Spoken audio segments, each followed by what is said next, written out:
Today, we're in the Hamptons paying a visit to the master of kitchen design, Bob Bakes. If you're a fan of the white kitchen trend, and frankly, who isn't, we're gonna have a look at one of the most beautiful kitchens around and chat with Bob to learn how to keep it cool, how to keep it crisp, but also how to mix it up. We also are gonna be speaking with Frank Sorrentino of Sub-Zero and Wolf to learn about appliances, new products, and how to make it all come together. I'm Arianne Nardo with Interiors Magazine, and this is Editor TV.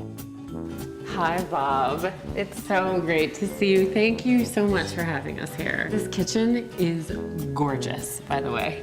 And I'm going to tell you all about it. It was a project we started in collaboration with a big developer out here, Frank Bodencheck, a great guy to work with, and he lets me be creative. So we've used texture and direction and orientation in some very simple materials. We've got white, we've got oak, and we've got a bit of stone.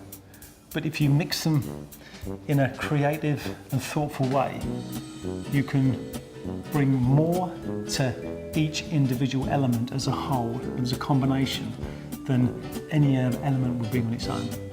And that's the balancing act. This is a rift oak veneer which has been bleached and stained, and we had custom nickel banding created to really give it a kind of bit of old world but edgy. This is a quartzite countertop, incredibly hard and heavy and very relevant in kitchens these days. And we took the linear effect of this, ran it down the island unit, and then pulled it up behind the range as well. The traditional way to run that backsplash would have been horizontal, but it wouldn't have read with the island. Are there any special custom elements that you love in this kitchen? Can you show us some? There's elements that I've sort of developed myself. There's other elements that have been an inspiration from a client, because we get that sometimes.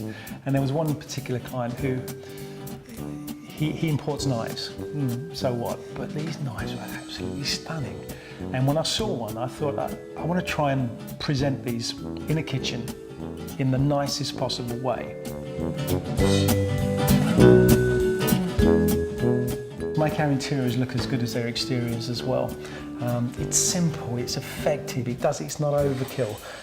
Some people say, why use walnut on the inside of a drawer? Well, why not? It looks really, really elegant without being fussy.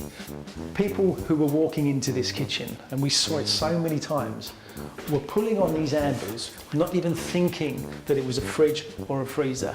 They're beautifully integrated because the machine allows us to do that, and they've got a whole new range coming out, which we'll be featuring in the New York City showroom. What do you think is so appealing about a white kitchen? Yeah, it's just really nice and obviously nice and clean. It lifts the room as well.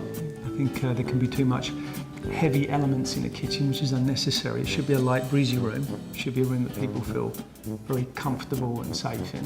What do you think is the signature Bob Bakes kitchen look? Do you have one kind of special move? I don't think I've got it yet. I'm still experimenting and having a lot of fun doing it. There's still a lot more to dish about in this gorgeous kitchen, so stick around for our next segment.